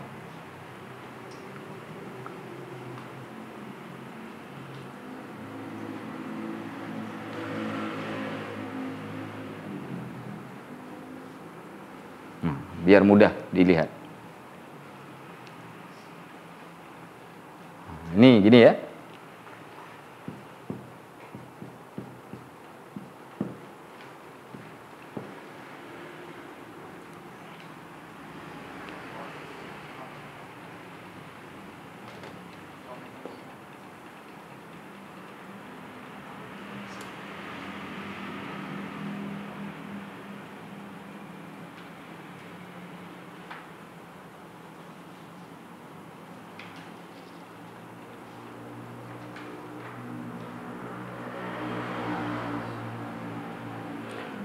Mutabaqah tadammun enak lah, yang paling mungkin agak cari itu iltizam. Hubungan dengan sifat yang lain kan? Karena menghubungkannya harus dijelaskan apa hubungannya kan? Udahlah iltizam itu. Karena nanti banyak tuh kalau misalkan pada pembagian yang ke-6 tuh ada menghubungkan, membandingkan dua nama dan dua sifat tadi yang dibagi oleh Imam Ghazali itu banyak sekali itu hubungannya dengan dalalah iltizam nanti. Banyak sekali itu. Mencari petunjuk agar kita bisa menghubungkan Al-Aziz dengan Al-Hakim itu. Gimana caranya? Itu pakai dalam iltizam itu pada penjabarannya itu tadi. Dan itu kepake dalam ilmu tafsir nanti.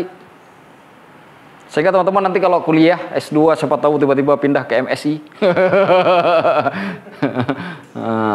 Oh dulu pernah di Limo belajar begini.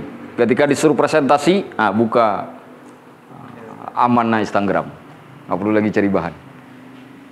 Kitabnya ada kitab Syekh Mutawalli Sya'rawi.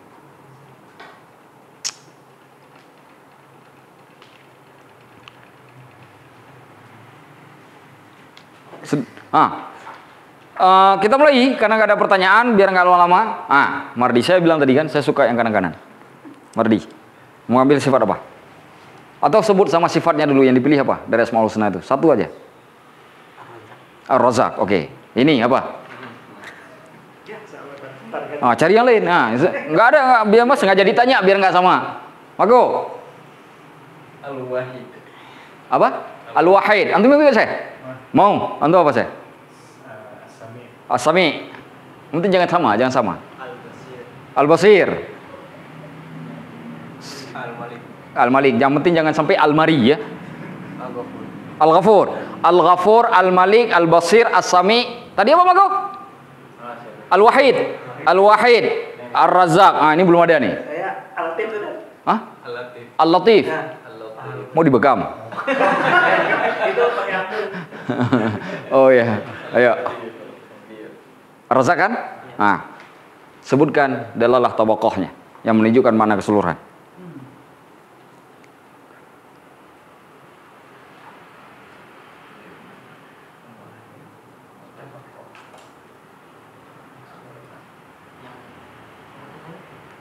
Ini kan ada 3 nih.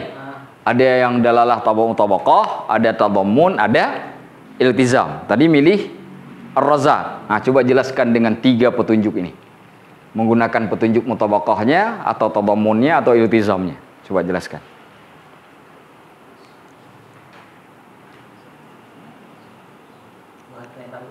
Lempar dulu. Nah, tapi tetap ya. Nah, lempar. Dilempar nih.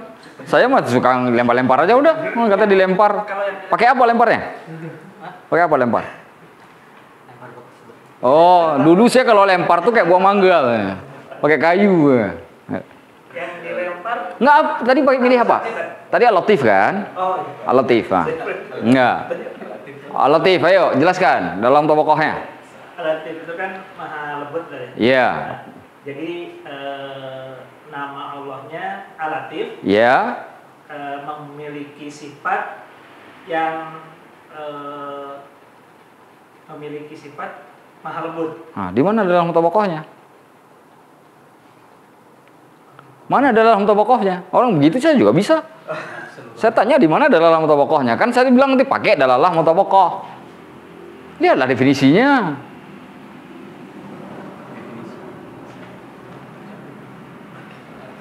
Mau dilempar lagi?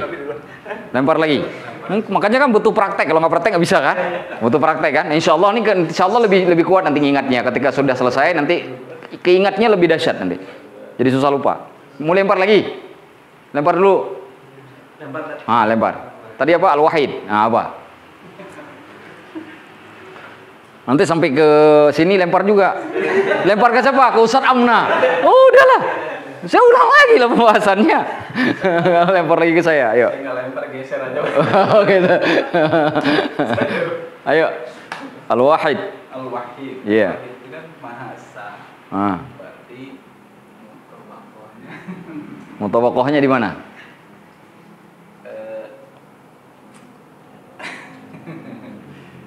Kira-kira ragu lempar.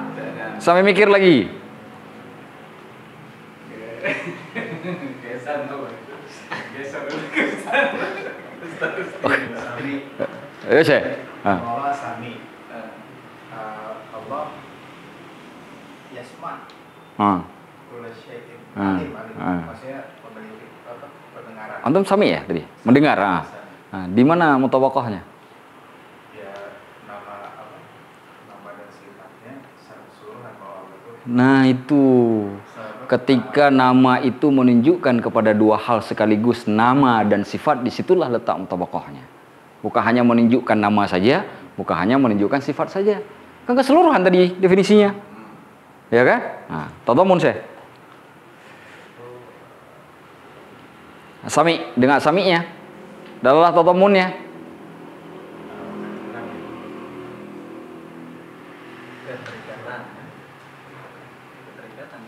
Cakupan. Yang menunjukkan makna sebagian. Ketika menghubungkan kata as-sami dengan salah satunya, baik itu dengan nama saja atau dengan sifat saja, menjadi dalalah tadammun. Nama saja karena membahas namanya saja, sifat karena membahas sifatnya saja. Berarti tidak membahas nama, bahas sifatnya saja yang dikandung oleh nama itu. Tapi tidak bahas namanya, bahas sifatnya. Ketika menghubungkan dengan salah satunya saja jadi dalalah tadammun. Iltizamnya apa sih? Sami dengan alim. Menghubungkan sami dengan alim. Di mana korelasi iltizamnya, keterikatannya? Alim itu kan mengetahui. Oke. Ada hubungannya, mengetahui itu bisa jadi mendengar dan melihat. Itu.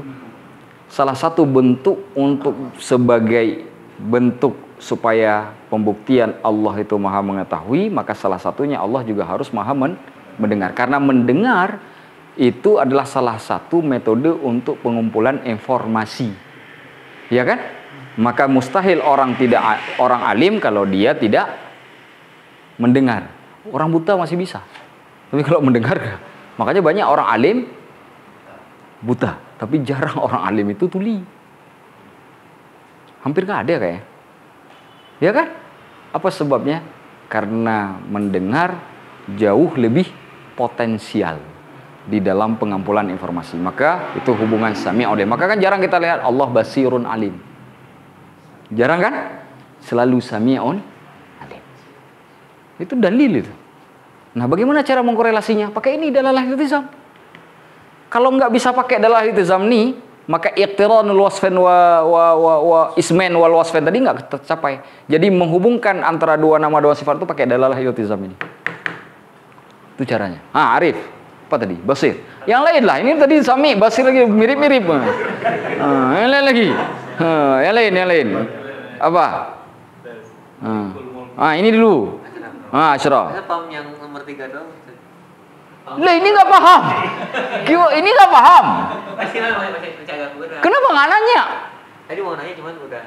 Subhanallah, 15 menit tadi saya berhenti. Apa tadi? Yang itu kan sesuai yang tadi contoh Ustaz yang Ghafurur Rahim. Apa? Ghafurur Rahim. Enggak, tadi milihnya apa? Ghafur. Ghafur, oke. Jadi kan Itu mah nyontek, Ghafur Rahim. Nyontek. Seperti kata Ustadz, saya lah yang ngomong. Yang lain. Ada aja ini. Pak Misar. Apa tadi? Al-Malik. Ini susah udah nih. Al-Malik. Kayak ini sudah nggak senang jadi rakyat nih. Langsung milih Al-Malik. Dia jadi raja langsung nih. Ayo, mana mutabaqahnya? Masih belum tahu. Saya ulangi, sekali lagi saya ulangi. Perhatikan baik-baik. Saya ambil apa contohnya? Sebut saja satu. Al-Ghani. Al-Ghani,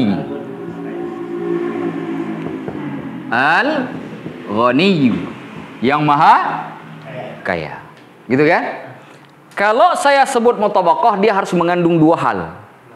Nama dan sifat. Karena pada Asmaul Husna selalu ada dua hal. Nama dan sifat. Tidak ada yang ketiga. Nama dan Al-Ghani itu sendiri adalah nama Allah. Itu kan satu kan? Sedangkan sifatnya menunjukkan kepada Dzul Ghina, maha kekayaan. Allah memiliki kekayaan. Allah yang memiliki kekayaan itu bukan nama, karena namanya Al-Ghani. Memiliki kekayaan itu penjelasan dari nama yang menunjukkan kepada ketika saya hubungkan kata kekayaan kepada Allah sebagai sifat, saya hubungkan kepada nama dengan kata Al-Ghani, saya hubungkan kepada sifat yang dikandung bahwa Allah memiliki kekayaan yang tidak terbatas, maka sudahlah tercapai hukum dalalah mutabaqah, karena mencakupi dua makna sekaligus yang merupakan keseluruhan dari makna Asmaul Husna, nama dan sifat. Clear? Kalau saya hubungkan Al-Ghani dengan nama Allah saja, saya tutup nih satu bagian. Tadi kan dua kan unsurnya, sedangkan tadammun mengandung sebagi. Kalau sebagian dari dua berapa? Satu dong. Betul nggak? Nggak mungkin bukan satu kan? Nggak mungkin juga setengah. Dalam hal ini kan? Saya tutup satu. Saya hubungkan kata kekayaan itu dengan nama Allah, maka saya hanya bahas dari sisi Al-Ghani-nya saja. Al-Ghani ini kenapa disebut Al-Ghani? Misalkan karena Allah sendiri yang menyampaikannya, suratnya ini, ayat ini, segala macam, sehingga itu ditetapkan sebagai nama Allah. Itu kan pembahasan nama itu. Atau saya bahas sifatnya saja, saya tutup nama Allah. Saya katakan Allah memiliki kekayaan. Lalu saya menjelaskan mana dalilnya Allah memiliki kekayaan. Lahu ma fis samawati wa ma fil ardi. Itu kan dalil itu. Semua yang ada di dunia, di langit, semuanya milik Allah. Bukankah zat yang memiliki semuanya itu seharusnya disebut dengan maha kaya? Yang menunjukkan bahwa kekayaannya tidak terbatas. Di saat yang sama Allah mengatakan bahwa apapun yang sudah Allah berikan itu hanya sebagian dari apa yang Allah miliki. Makanya kan ada pembahasan dalam ilmu tasawuf itu, apa yang sudah Allah berikan kita itu seperti setetes air di tengah samudra yang begitu luas. Satu tetes di tengah samudra yang begitu luas. Perbandingan itu pun sebenarnya jika menilai dari kemutlakan Allah itu sesungguhnya tidaklah seberapa. Masih sangat kecil walaupun sudah begitu besar itu. Tapi itu yang bisa dipahami kita karena dihubungkan kepada sifatnya. Tadi nggak bicara namanya, bicara sifatnya saja. Hubungan ke salah satu bagian, baik ke nama saja atau ke sifat saja, itu disebut dalalah tadammun karena dia mencakupi makna sebagian atau sebagian dari makna yang dikandungnya. Karena makna yang dikandungnya kan nama dan sifat. Yang dimiliki di bawah dari kata kaya bagi Allah itu kan nama dan sifat. Nama adalah Al-Ghani, sifat bahwa Allah memiliki kekayaan. Sekarang kita pilih salah satu menjadi dalalah tadammunin. Dari sisi dalalah iltizam, keterikatan, kita hubungkan kata Al-Ghani dengan kata Al-Hamid misalkan. Karena Allah sendiri yang menyebutkan di dalam Al-Quran misalkan. Al-Ghaniyul innahu huwal ghaniyul hamid. Ya kan? Yang maha kaya dihubungkan dengan Hamid. Kenapa? Karena Hamid ini punya makna tadi, jumlah awsaf. Dia bisa bermakna karam, yang artinya mulia, bisa bermakna was'on, yang artinya luas. Bagaimana mungkin yang tidak luas, yang maha kaya tidak luas? Bagaimana mungkin yang maha kaya tidaklah mulia? Karena kekayaan Allah tidak hanya terbatas pada materi, ilmu, pengetahuan.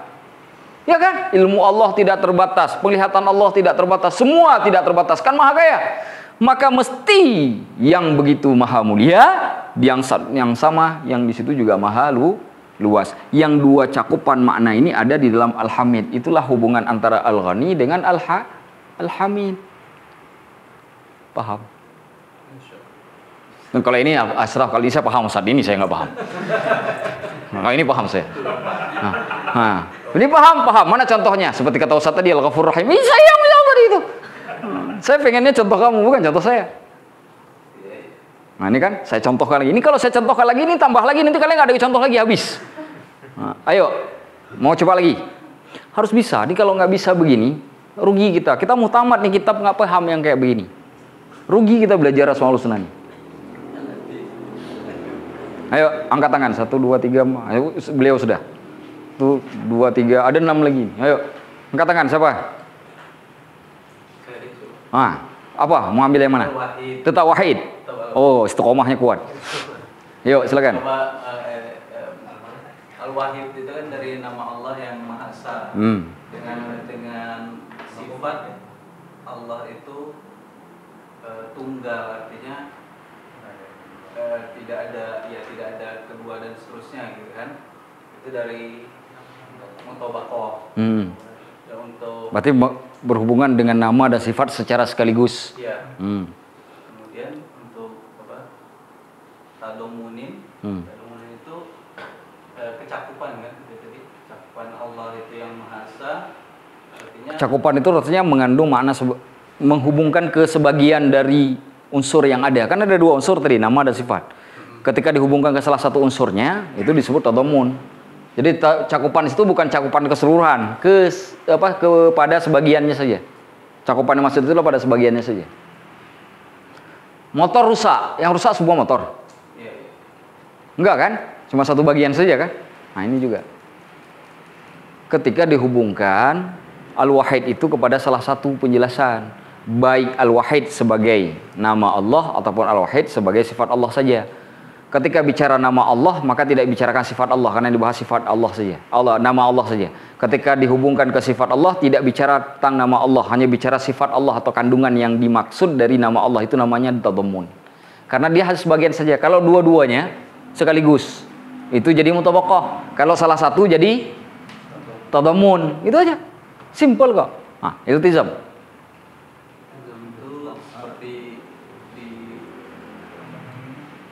Ayo. Somad seperti di surat Al-Wahid dengan As-Somad. Nah, kenapa Al-Wahid dengan As-Somad? Apa hubungannya?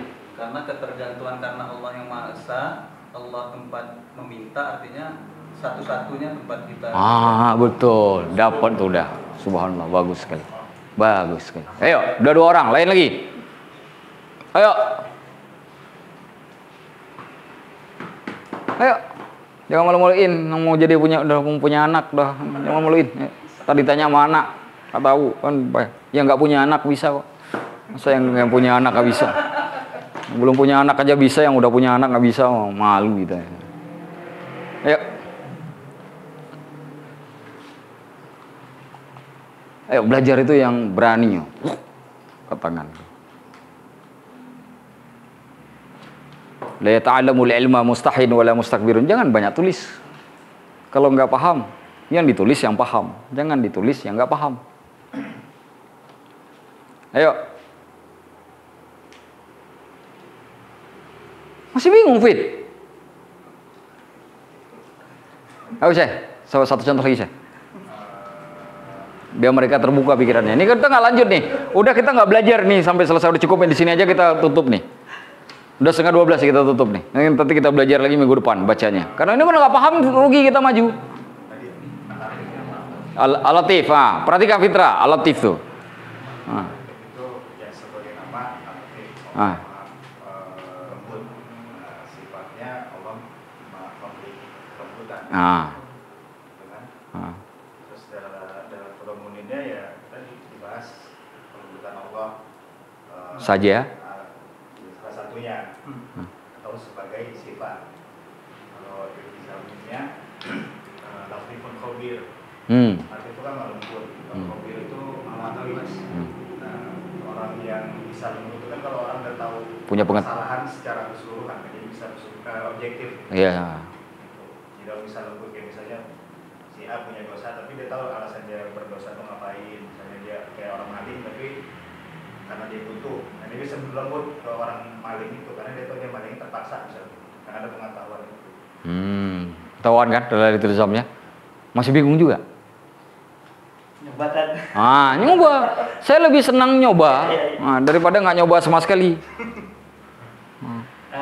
Contoh jadi Nggak pakai contoh. Sebut dulu asmaul husna. Pakai contoh-contoh aja bawaannya. Sebut dulu asmaul husnanya. Al-Aziz kan. Al-Aziz. Pakai punya saya lagi kayaknya.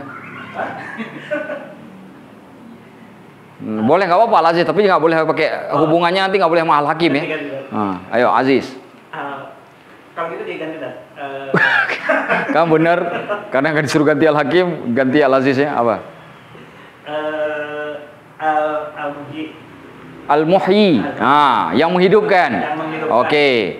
Di mana mutabaqahnya?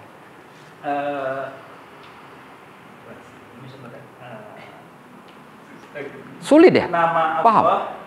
yang memiliki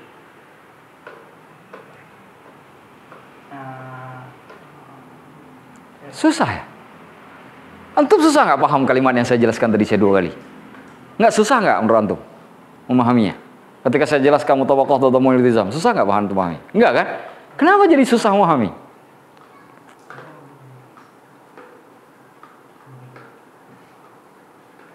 Allah yang memiliki sifat menghidupkan. Allah yang memiliki sifat menghidupkan. Kekuasaan untuk menghidupkan. Kekuasaan untuk menghidupkan. Ya. Di mana mutabaqahnya?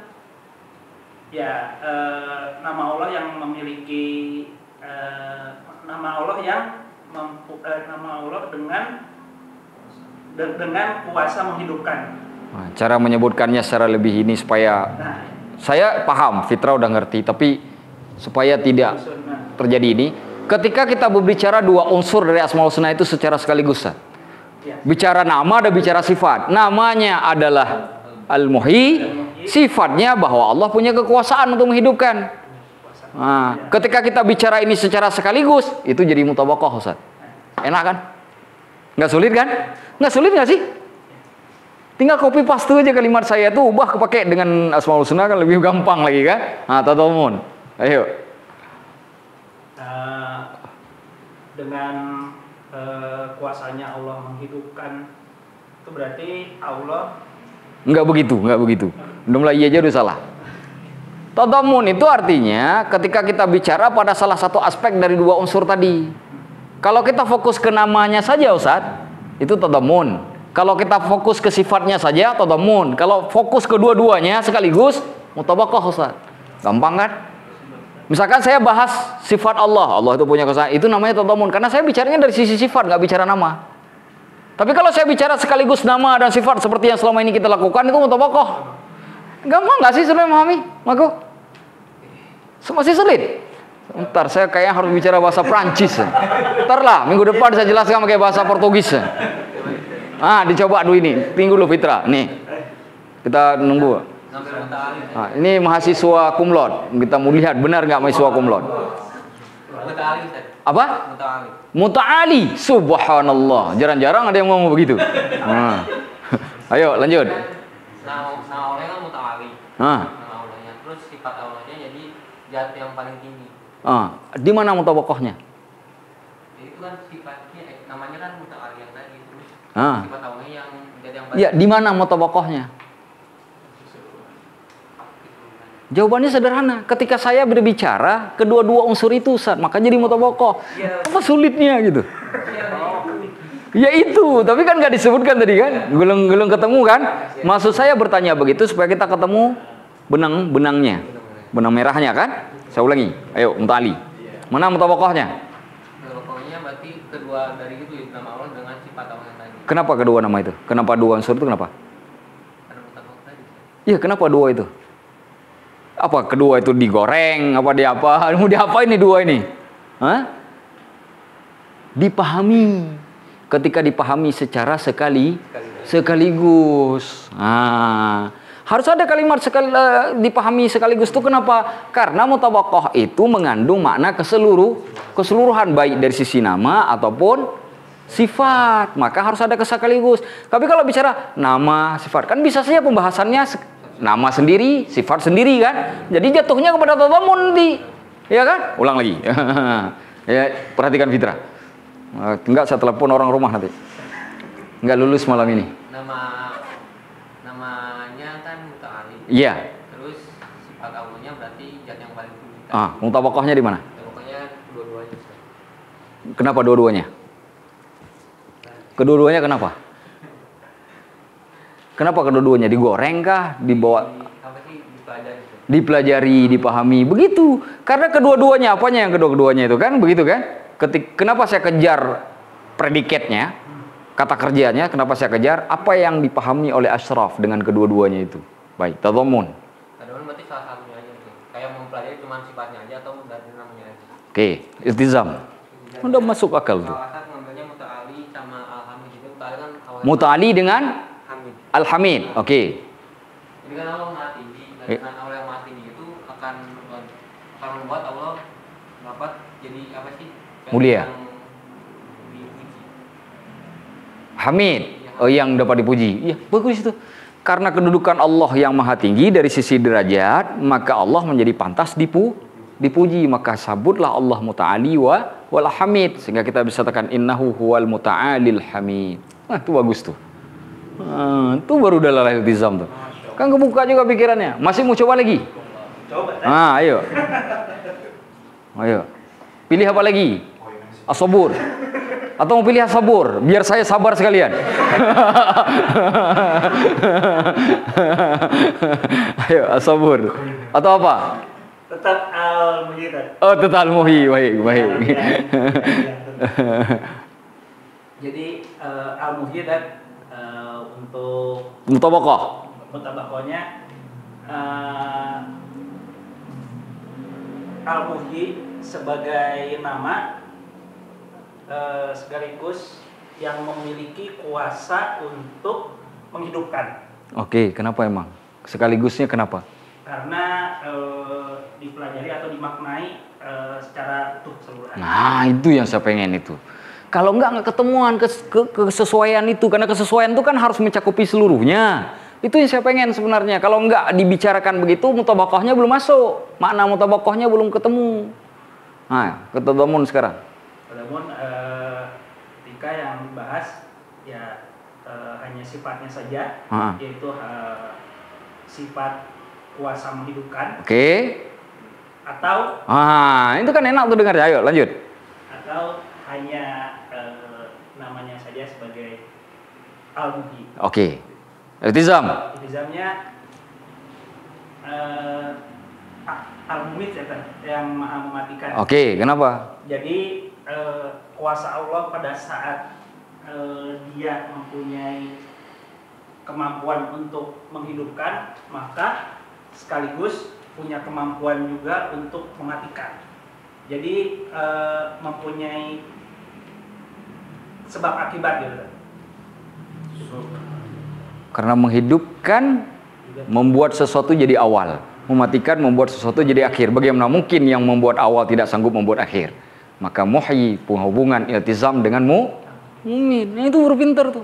Saya telepon udah pantas sudah punya anak. Masya Allah. Pantas sudah punya anak itu.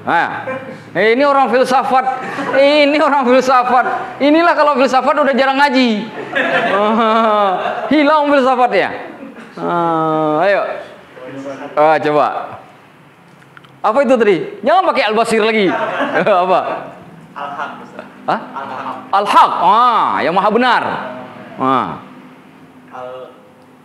Mutabaqahnya adalah Mutabaqahnya al-haq itu sebagai nama. Dan sifatnya itu Allah yang maha benar. Ketika al-haq ini dipahami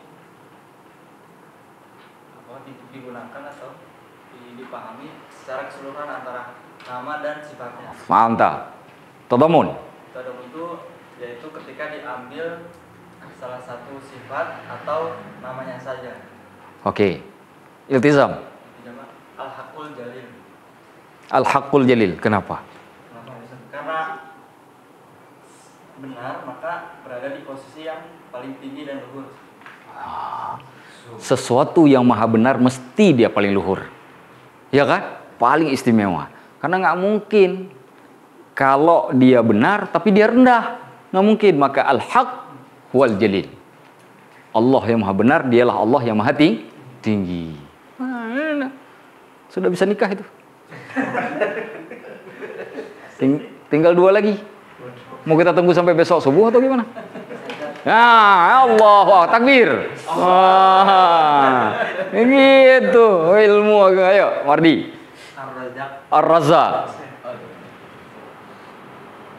Ar-Razzaq kan ada nama Allah juga. Sifatnya sifat Allah. Artinya maha pemberi. Rezeki. Rezeki yang berbakat keseluruhan. Nah, mutabaqahnya di mana? Kesesuaiannya di mana? Mencakupi makna keseluruhannya di mana? Yang maha pemberi. Iya. Ketika kita membicarakan nama dan sifat secara sekaligus. Sekarang nggak dipisah-pisahin, karena 2 unsur nih. Ini nggak bisa pisah, dua-duanya digabung. Bicara nama dan juga bicara bicara nama sebagai Ar-Razzaq, bicara sifat sebagai Allah yang mempunyai kekuasa untuk memberi rezeki. Ayo, tadamun. Ketika kita berbicara kepada salah satu bagian saja, entah namanya saja, yaitu Ar-Razzaq, atau sifatnya saja, yaitu Allah yang punya kuasa memberi rezeki. Yaitu salah satunya. Kalau tadi 2 kan? Satu ada iltizam. Allah maha pemberi rezeki. Hubungannya karena makhluk itu membutuhkan apa? Enggak, hubungannya tadi apa? Al-Razzaq. Hubungan dengan asmaul husna yang lain apa? Dengan nama yang lain. Yang lainnya apa? Hubungannya. Kayak tadi kan Al-Ghafur sama Ar-Rahim. Al-Aziz sama Al-Hakim. Ya kan, Al-Muta'ali, Al-Haqqu dengan Al-Jalil. Nah, kalau Ar-Razzaq kita hubungkan dengan apa misalnya? Apa? As-Safur apa itu? As-Sabur. As-Sabur. Ar-Razzaq berhubungan dengan As-Sabur. Ar-Razzaq memberi rezeki, As-Sabur yang maha sabar. Di mana adalah iltizamnya, hubungannya? Jadi kita harus sabar meminta rezeki. Bukan kita, Allah nih. Karena sifat Allah kan? Jadi bukan kitanya, ke Allahnya. Ayo, di mana?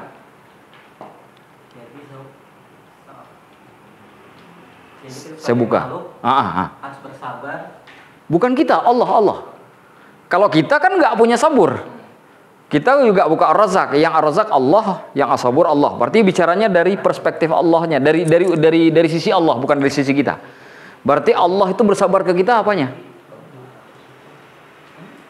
Yang maha sabar itu bukan kita ke Allah, Allah ke kita. Karena itu nama Allah. Ya kan? Nah, di mana Allah maha sabarnya ke kita? Biar nanti ketemu dengan Ar-Razzaqnya. Ketika makhluk masih walaupun udah dikasih rezeki juga masih banyak bermaksiat. Tapi Allah tetap sabar memberi rezeki. Lihat hubungannya. Banyak sekali kan orang dikasih rezeki tapi banyak maksiat. Kalau Allah nggak punya kesabaran, kira-kira masih layak nggak Allah ngasih rezeki ke hambanya? Enggak kan? Maka ada hubungan antara Ar-Razzaq dengan As-Sabur menggunakan dalalah iltizam. Begitu. Ayo, saya anggap sudah selesai. Insya Allah perkembangannya bagus. Nah, ini udah apa? Hilang semua ilmunya di hutan atau gimana? As-sabur Ustaz. Boleh. Mau jangan dibalik nanti ke Ar-Razzaq ya. Nanti di sini Ar-Razzaq As-sabur, balik As-sabur ke Ar-Razzaq. Ayo. As-sabur, nama Mutabaqahnya apa? Nama Allah, Ah. kalau misalnya as-sabur, sifatnya sifat Allah yang Maha Penyabar. Di mana mutabaqahnya? Nama Allah yang Bukan, ketika nama dan sifat itu dipahami secara bersamaan. ketika nama dan sifat Allah yang dipahami secara bersamaan. Jadilah dia mutabaqah karena mencakupi makna. Nah, tadammun Namun al-sabur nama Allah enggak memahami salah satu saja. Misalkan nama Allah As-Sabur saja tidak berhubungan dengan sifat atau sifat yang terkandung dalamnya bahwa Allah memiliki kesabaran yang luar biasa karena Allah memang Maha Sabar, yang tidak dibicara dari sisi nama yaitu As-Sabur. Satu-satu aja itu disebut tadamun. Enggak panjang kan pembahasannya kan? Singkat padat berisi. Seperti Undang-Undang Dasar 45. Dalam tempo sesingkat-singkatnya. Nah, iltizam. as-sabur. Hubungan ke Ar-Razzaq. Iya. Nah, Yang Maha Penyabar itu pasti Maha Penyayang juga. As-sabur itu.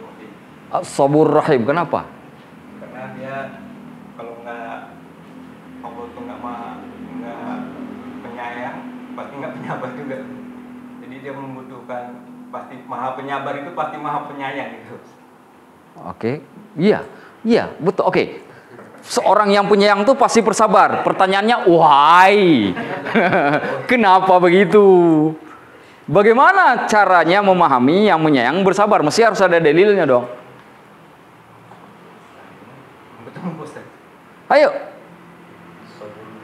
Kalau Allah yang maha sabur itu tidak maha kasih sayang, ya, untuk apa Allah bersabar kepada hambanya yang terus-menerus bermaksiat kepada Allah terus-menerus? Allah habiskan saja, Allah cabut saja rezekinya, Allah hilangkan semua pemberian Allah. Untuk apa harus Allah bersabar? Tapi karena Allah punya kasih sayanglah yang maha tinggi, maka Allah selalu bersabar meskipun banyak di antara hamba-hambanya yang bahkan bukan hanya maksiat kepada Allah, tapi ingkar ke Allah. Itu dalil. Kalau yang tadi yang disebut Pak Binsar tadi frase itu namanya pengantar, muqaddimah. Kalau Allah maha sabar menunjukkan Allah maha kasih sayang. Orang tanya, ya kan? Bagaimana memahaminya secara real? Muqaddimah tadi secara terperinci, secara lebih detail, kan begitu kan? Nah, itu pendetailannya. Menghubungkan antara sabur dengan ar-rahim. Dalam makna yang lain, di dalam memahami Asmaul Husna yang 99 nama, ada semuanya dalalah mutabaqah karena semua 99 nama itu ada dua unsur, ada nama, ada Kemudian jika menghubungi salah satu dari 99 Asmaul Husna itu kepada salah satu bagian saja, entah itu namanya saja atau kepada sifatnya saja, bukan kedua-duanya secara sekaligus, tapi kepada salah satunya, itu disebut dengan tadammunin. Nah, ketika menghubungkan satu Asmaul Husna dengan Asmaul Husna lainnya yang ada di dalam 99 Asmaul Husna menggunakan dalalah iltizam, keterikatan. Bagaimana mengikat makna atau hubungan yang dipahami dari salah satu Asmaul Husna dengan Asmaul Husna yang lain. Ambil contoh. Bagaimana kita menghubungkan kalimat Al-Muntaqim dengan Al-Adlu? Al-Muntaqim yang maha membalaskan dendam, Al-Adlu yang adil. Sekilas kan seperti adanya kontradiksi antara dua nama ini. Maka kita butuh dalalul iltizam untuk kemudian menghubungkan antara intiqam dengan al-adlu. Mana hubungannya? Allah adil ketika menghukum dan membalas dendam kepada yang bermaksiat sesuai dengan dosa yang dia kerjakan, tidak dilebih-lebihkan. Itu keadilannya di situ. Jadi ketemu antara muntaqim dengan adlu. Jadi kalau orang bermaksiat tidak sholat 10 kali, yang dihukum cuma 10 kali, nggak mungkin dihukum 100 kali oleh Allah. Karena Allah adil. Tapi orang itu mesti dihukum karena dia sudah bermaksiat, karena Allah al-muntaqim. Lihat dalalah iltizamnya ya, hubungannya. Kita buat lagi satu contoh dalalah iltizam. Apa? Coba saja. Random. Ar-Razzaq Al-Fattah. Ar-Razzaq sudah bahas banyak-banyak. Al-Fattah belum. Al-Fattah yang maha membuka. Apa yang dibuka? Yang membuka, yang menundukkan, yang membuka daerah-daerah kepada kaum muslimin kan. Idza jaa nasrullahi wal fath. Ya. Al-Fattah di sini Artinya yang memberikan kemenangan, membuka kemenangan kepada kaum muslimin. Kita hubungkan dengan apa? Hah? Al-Fattahul Alim, dengan Al-Alim. Dihubungkan, itu adalah Al-Quran kan? Al-Fattahul Alim. Menghubungkan pemberian kemenangan kepada kaum muslimin dengan Al-Alim yang maha mengetahui. Apa hubungannya? Apa adalah iltizamnya?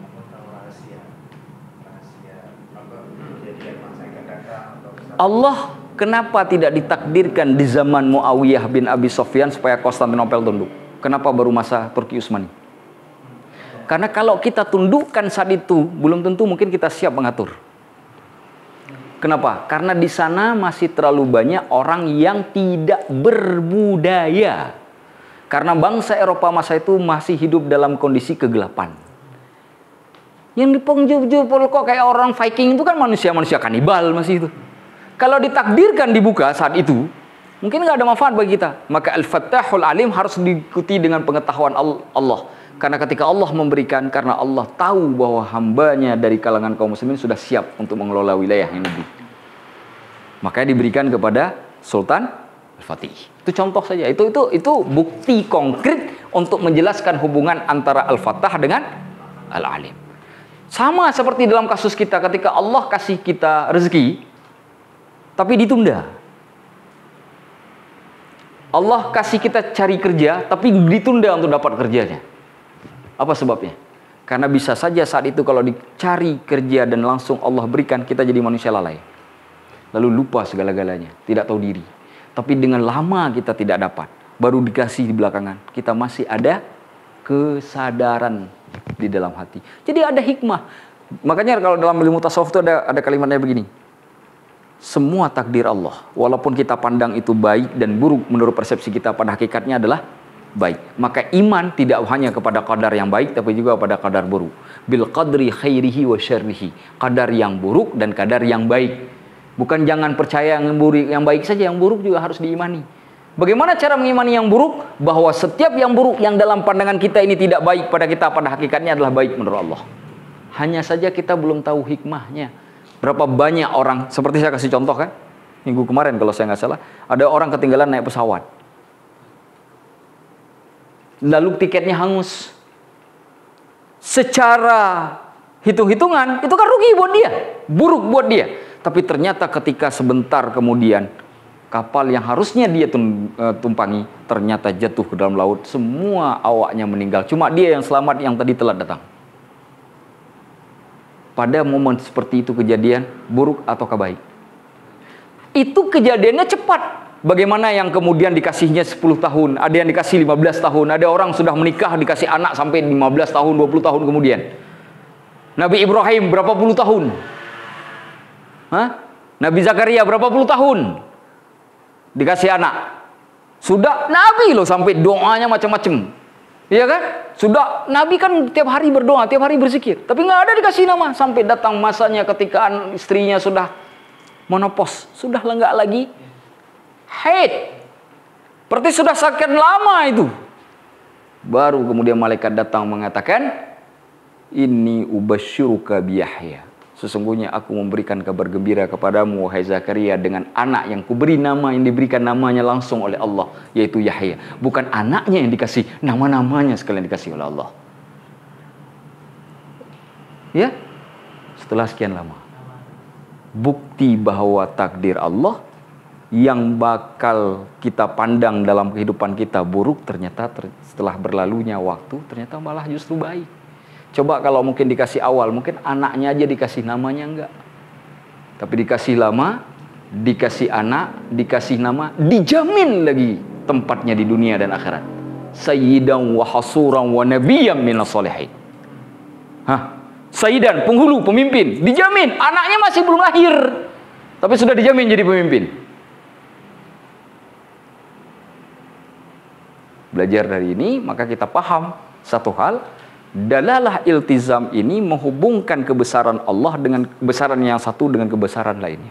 Memahami dalalah iltizam akan membuat kita menjadi hamba yang lebih taat.